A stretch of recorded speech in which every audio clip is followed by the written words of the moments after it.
तो राधे राधे दोस्तों, मैं जानता हूँ आप सबके ऊपर श्री कृष्ण जी की भरपूर कृपा होगी। तो आज की जो हमारी वीडियो है वो होने वाली है एक चावल के दाने के ऊपर जो श्री कृष्ण जी ने खाया था जब पांडव जो थे वनवासी बनकर गए थे। तो आपको उसका कहानी का पता होगा, लेकिन आज हम उसको ठीक तरह से जानेंगे कि उसमें क्या हुआ था। तो चलिए दोस्तों, बिना किसी देरी के हम अपनी आज की इस वीडियो को शुरू करते हैं। ओम भगवते वासुदेवाय नमः।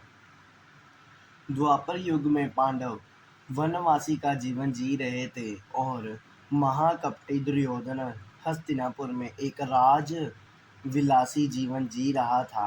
एक दिन महर्षि दुर्वासा अपने शिष्यों के साथ हस्तिनापुर अतिथि बनकर पधारे थे। दुर्योधन ने काफी अच्छे तरह से उनका अतिथि देवो भव किया।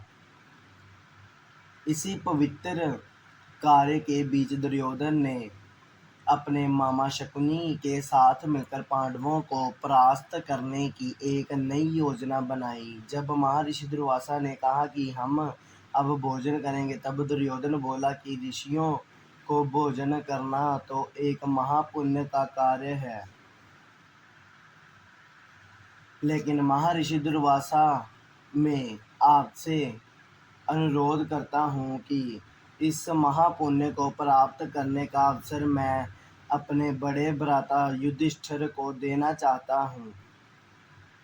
इतना कहकर दुर्योधन ने महर्षि दुर्वासा और उनके शिष्यों को नजदीक के वन में बसे युधिष्ठिर की कुटिया में भोजन करने के लिए भेज दिया, क्योंकि वह जानता था कि दोपहर के उस समय पांडव द्रौपदी सहित खाना खा चुके होंगे और कुटिया में अन्न शेष नहीं होगा।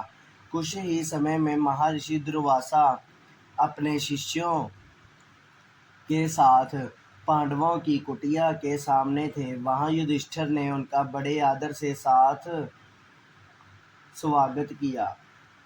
महर्षि दुर्वासा ने युधिष्ठिर को दुर्योधन के साथ हुआ अपना वार्तालाप बता दिया और कहा कि मैं और मेरे शिष्य स्नान के पश्चात भोजन ग्रहण करेंगे। इतना कहकर वह सभी ऋषिगण स्नान के लिए नदी पर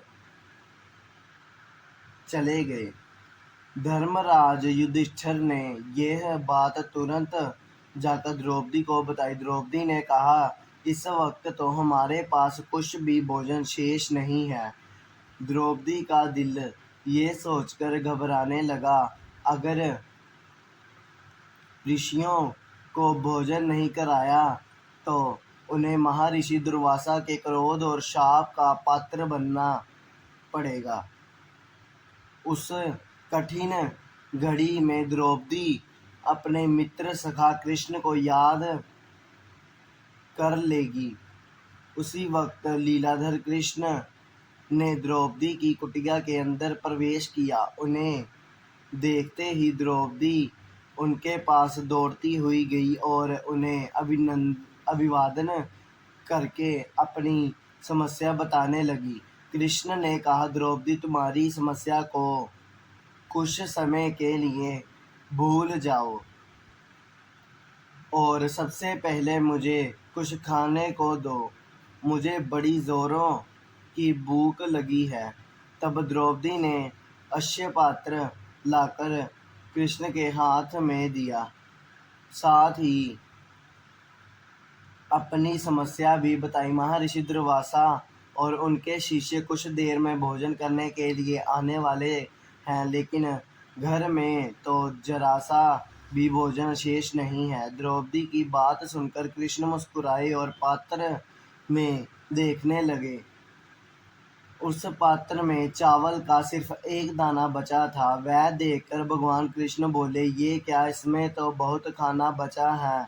और वह चावल का वह बचा हुआ दाना उन्होंने खा लिया। इधर कृष्ण के चावल का वह दाना खाते ही उधर स्नान करके नदी से बाहर निकले महर्षि दुर्वासा और उनके शिष्यों का पेट भर गया और उन्हें डकारें आने लगी और वह युधिष्ठिर की कुटिया के ओर जाने के बजाय अपनी यात्रा के लिए प्रस्थान कर गए।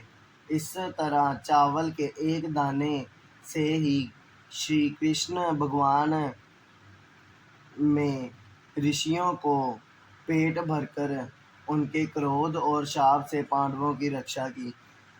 तो दोस्तों आज आपने जाना है कि किस तरह श्री कृष्ण जी ने जो है महर्षि दुर्वासा से पांडवों की रक्षा की।